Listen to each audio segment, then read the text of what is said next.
প্রিয় ভাই বোনেরা, আপনারা যারা ইংলিশে কথা বলতে চান তাদের জন্য আমার প্রত্যেকটা ভিডিও। আজকের ভিডিওতে আমরা জানবো যে অ্যাক্টিভ থেকে প্যাসিভ, অর্থাৎ আমরা প্রতিদিন জীবনে যে সমস্ত কথা বলি তার ভিতরে অর্ধেক অ্যাক্টিভ, অর্ধেক হচ্ছে প্যাসিভ। এখন অ্যাক্টিভ কি? অ্যাক্টিভ হচ্ছে আপনার সক্রিয় বাক্য এবং প্যাসিভ হচ্ছে আপনার নিষ্ক্রিয় বাক্য।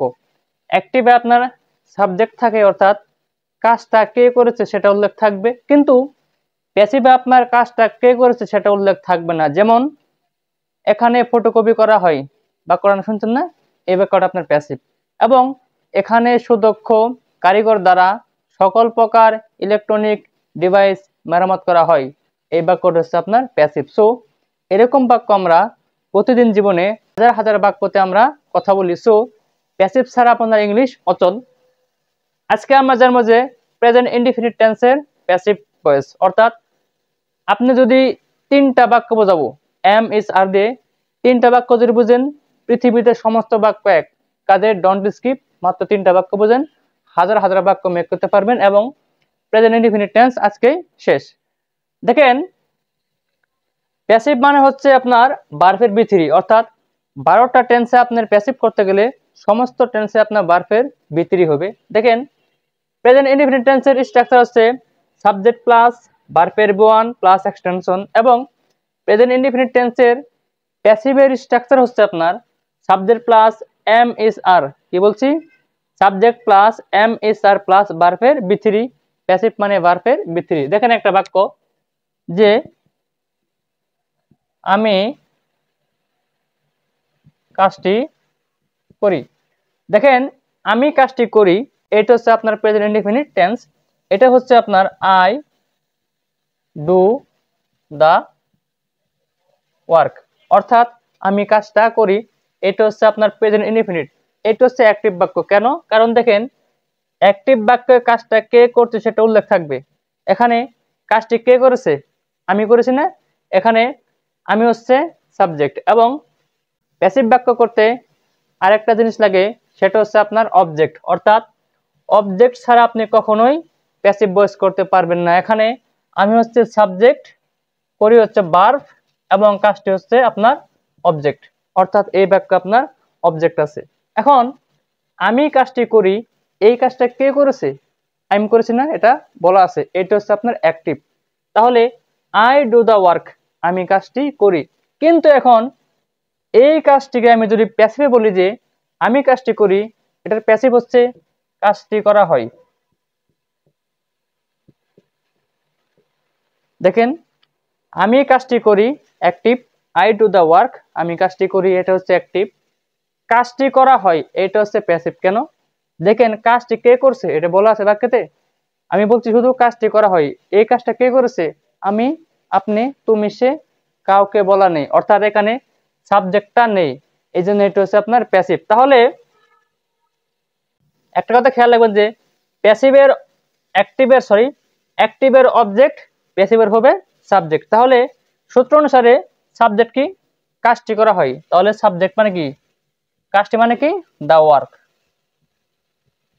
দা ওয়ার্ক, কাজটি। এরপরে বলছে আপনার এম ইজ আর। এখন আয়ের পরে সবসময় এম হয়, এবং ইজ হয় কোন ক্ষেত্রে? আপনার সিঙ্গুলার ক্ষেত্রে, এবং আর হয় আপনার বহুবচনের ক্ষেত্রে। এখন বলছে কাজটি করা হয়, মানে একটা কাজ। এখানে যদি বলতাম কাজগুলো করা হয় তাহলে হতো আর, যেহেতু বলছে কাজটি করা হয় তাহলে হবে ইজ, তাহলে দা ওয়ার্ক ইজ। এরপরে বলছে আপনার ভার্বের বি3। এখানে করা হয় মানে কি? ডু মানে করা, তাহলে do did done, do did done, ভার্বের বি3 হচ্ছে আপনার ডান। তাহলে দা ওয়ার্ক ইজ ডান, কাজটি করা হয়, এটা হচ্ছে আপনার প্যাসিভ। কেন? কারণ এইখানে কাজটা কে করছে সেটা উল্লেখ করা নেই, যার জন্য এটা হচ্ছে আপনার প্যাসিভ। এখন এইভাবে আপনি অনেকগুলো বাক্য মেক করেন। যেমন একটা বাক্য বলি আপনার, আমি মাছটি ধরি। দেখেন, এখানে বলছি যে আমি মাছটি ধরি, এই বাক্যটা হচ্ছে আপনার অ্যাক্টিভ এবং প্রেজেন্ট ইনডিফিনিট টেন্স। কেন? দেখেন, মাছটি কে ধরে? আমি না, আমি হচ্ছে সাবজেক্ট, এখানে সাবজেক্ট আছে, এই জন্য এটা হচ্ছে আপনার অ্যাক্টিভ। এখানে আমি হচ্ছে সাবজেক্ট, মাস্টটি হচ্ছে কি আপনার অবজেক্ট, এবং ধরি হচ্ছে মানে কি ভার্ব, ধরি হচ্ছে ভার্ব। তাহলে আমি মানে আই, তাহলে আই এরপরে ধরা মানে কি ক্যাচ, তাহলে আই সি এ টি, তারপরে আই ক্যাচ আমি কি ধরি মাছটি, তাহলে দা ফিশ। অর্থাৎ আমি মাছটি ধরি, এটা হচ্ছে active, I catch the fish, আমি মাছটা ধরি। আই হচ্ছে সাবজেক্ট, ক্যাচ হচ্ছে ভার্ব, এবং দা ফিশ হচ্ছে আপনার অবজেক্ট। এখন এই বাক্যটার আপনার অবজেক্ট হচ্ছে, সরি, এই বাক্যটার আপনার প্যাসিভ বাক্য হচ্ছে যে মাছটি ধরা হয়, মাছটি, দেখেন মাছটি ধরা হয়, এটা হচ্ছে আপনার প্যাসিভ বাক্য। কেন? কারণ মাছটি কে ধরছে বলা আছে, আমি তুমি সে বলছে, কাজে এটা হচ্ছে আপনার প্যাসিভ। তাহলে সাবজেক্ট, প্রথমে হচ্ছে সাবজেক্ট, মাছটি মানে কি দা ফিশ, দা ফিশ হচ্ছে আপনার সাবজেক্ট, তাহলে দা ফিশ, এরপরে এম ইস আর, যেহেতু বলছে একটা মাছ তাহলে হবে ইস, তাহলে দা ফিশ ইজ, এরপরে বলছে আপনার ভার্বের বি3। এখন ক্যাচ মানে হচ্ছে ভার্বের বি1, ক্যাচ কট কট, কট হচ্ছে ভার্বের বি3, তাহলে C you G S T, তাহলে দা ফিশ ইজ কট, মাছটি ধরা হয়। অর্থাৎ আপনি একটা বাক্য বোঝেন, পৃথিবীতে সমস্ত বাক্য হচ্ছে আপনার এক, এরপরে আপনি বোঝাবো যে আর দিয়ে।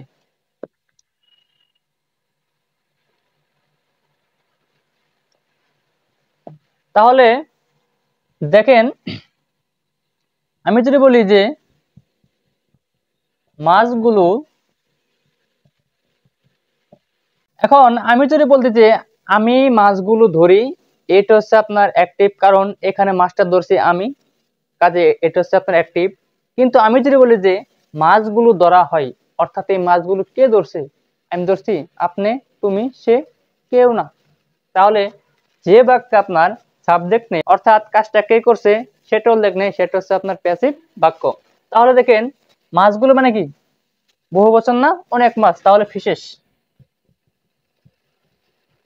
এখন যেহেতু এখানে অনেকগুলো মাছ, তাহলে ইস না হয়ে হবে আর, তাহলে ফিশেস আর, এরপরে বলছে বার্ফের বি3, তাহলে ধরা মানে কি খ্যাস, খ্যাস খট খট, সে ইউ জিএসটি। তাহলে দেখেন ফিশেস আর খট, অর্থাৎ মাছগুলো ধরা হয়। সো মাই ডিয়ার ফ্রেন্ডস, আপনারা চাইলে এইভাবে প্র্যাকটিস করেন, একটা বাক্য বোঝেন, আপনি বাক্য যেভাবেই মিলাবেন, মেন হচ্ছে কি আপনার বাংলা, আপনি বাংলা খেয়াল করেন, একটা বাক্য বোঝেন, পৃথিবীতে সমস্ত বাক্য এক। যেমন আমি ভাত রান্না করি, এটা হচ্ছে অ্যাক্টিভ, আই কুক রাইস, আমি ভাত রান্না করি। এবং আমি যদি বলি ভাত রান্না করা হয়, এখানে কে করছে বলছি, তাহলে কি হবে রাইস ইজ কুকড, ভাত রান্না করা হয়। সো মাই ডিয়ার ফ্রেন্ডস, আপনারা চাইলে এইভাবে বাসায় প্র্যাকটিস করেন, ইনশাআল্লাহ আমার ধারাবাহিকভাবে ক্লাস আসবে, ডোন্ট মিস এনি ক্লাস। আপনি একটা বোঝেন, পৃথিবীতে সমস্ত বাক্য এক, না বুঝলে কমেন্ট করেন, না হলে আমাকে হোয়াটসঅ্যাপে নক দেন, আমি আপনাকে ইনশাআল্লাহ কল দিয়ে বুঝিয়ে দিব। So my dear friends, thank you so much watching my video. আসসালামু আলাইকুম।